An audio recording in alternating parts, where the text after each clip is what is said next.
A primeira vez que meu presidente esteve aqui foi no dia em que o menininho com autismo de 4 anos foi desconvidado das festas de aniversário tão somente porque tinha autismo.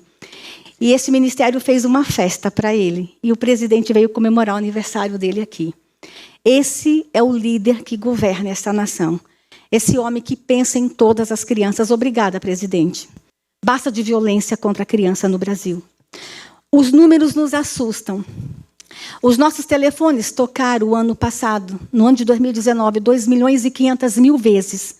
O nosso Disque 100 e o nosso 180. No ano de pandemia, o número de ligações diminuiu e a gente sabe por quê.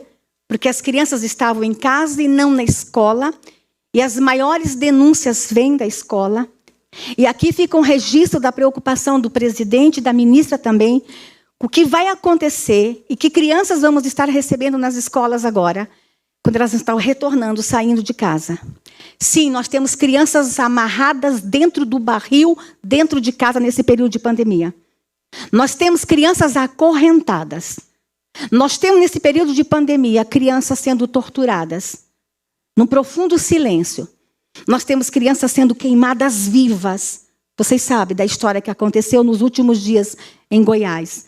Nós temos crianças sendo vendidas, desaparecendo. Nós estivemos semana passada, quinta-feira, no Rio de Janeiro, para abraçar aquelas mães de Belford Roxo, que os meninos sumiram, misteriosamente. 42.000 crianças desaparecem por ano no Brasil. E nós vamos ter que encontrar essas crianças. Em torno de 9 a 11.000 nunca são encontradas. Para onde vão as nossas crianças? E foi pensando nisso que o presidente traz para o Brasil a maior política de busca de desaparecidos. E nós estamos, inclusive, nos próximos dias, entregando um aplicativo. Nenhuma criança agora vai desaparecer no Brasil e nós vamos esperar 48 horas para encontrar essa criança. Não. Vai ser imediato. No máximo, em meia hora. Todos os policiais do Brasil terão a foto, o nome dessa criança. Nós vamos cercar tudo no Brasil. Mas nenhuma criança mais vai desaparecer e ficar desaparecida no Brasil. Precisávamos ter um governo com a coragem de fazer esse enfrentamento. Por que desaparecem? Um dos motivos, sim, é para a exploração sexual de crianças e adolescentes. O governo Bolsonaro vai deixar uma marca no Brasil.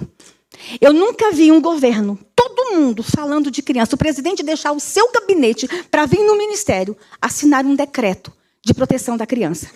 Ministros, todas as autoridades presentes. Este governo é o governo da criança. E nós vamos ficar na história porque nós vamos deixar alguns legados.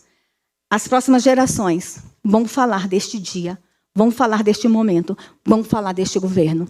Se fizermos um pequeno exercício aqui de rememorar o passado, eu não vou citar nomes para evitar problemas, mas vejam quem antecedeu a Damares nos últimos anos. Pessoas conhecidas de vocês.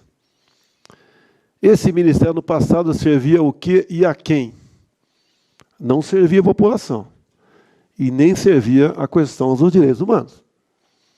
Era um ministério voltado, basicamente, para uma doutrinação e defesa das piores práticas praticadas pela esquerda no Brasil e no mundo. Esse ministério do passado, quando se falava em pedofilia, tinha um site chamado Humaniza Redes. Prezado Osmar, você lembra que eu falei muito sobre isso na tribuna da Câmara? O que dizia esse site Humaniza Redes tocante à pedofilia? Mas era claro, era explícito. Dizia o seguinte: caso você encontre um adulto abusando sexualmente de uma pessoa, de uma criança, não interessa a idade, 2, 3, 4, 5 anos, ou 2 meses de idade, essa pessoa deve ser levada a um hospital para ser submetido ao laudo.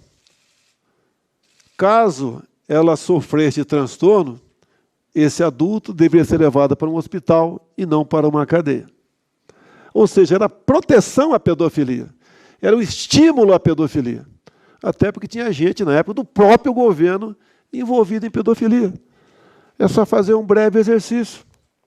Realmente, eu vi alguns poucos vídeos sobre abuso de criança. Confesso que não quero ver mais. Como parlamentar, eu tinha mais liberdade para definir o que eu achava que devia fazer com essa pessoa.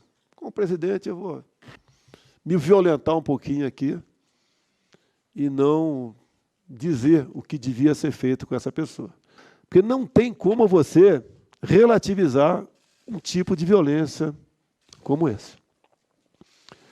Eu peço a Deus que vocês continuem nessa entoada, que possíveis operações que devem ocorrer chegue realmente a quem tem que chegar. Então, a todos os senhores, parabéns do fundo do coração da maneira como vocês conduzem o Ministério da Mulher, Família e Direitos Humanos.